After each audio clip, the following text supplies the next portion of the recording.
24 तासात इराणच्या सर्व अधिकाऱ्यांना त्यांच्या देशातून जायला सांगितले कतारने.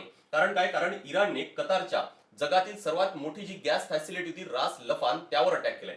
आणि कतारने सरळ म्हटलंय की हे आमच्या राष्ट्रीय सुरक्षेचा उल्लंघन आहे आणि सोबत आंतरराष्ट्रीय कायद्याचं सुद्धा उल्लंघन आहे. आणि असंच जर सुरू राहिलं तर कतार हे इराणवर कडक कारवाई करेल. यासोबत हा जो सौदी अरेबिया आहे यांनी पण हे वॉर्न केलंय, जे आतापर्यंत रिस्ट्रेंट होते, आतापर्यंत त्यांनी डायरेक्ट कोणती मिलिटरी ऍक्शन घेतलेली नव्हती इराणवर, इराणने त्यांवर अटॅक करून सुद्धा त्यांनी पण म्हटलंय की आता सौदी अरेबिया सुद्धा मिलिटरीली इन्व्हॉल्व्ह होणार म्हणून.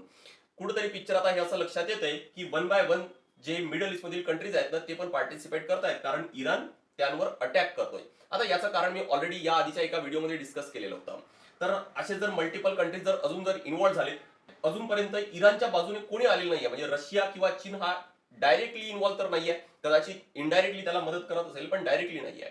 पण असे जर देश जर आलेत या युद्धामध्ये तर मला वाटतंय की हा युद्ध जागतिक महायुद्धाकडे जाऊ शकतो. तुम्हाला काय वाटतंय नक्कीच चॅट बॉक्समध्ये टाका.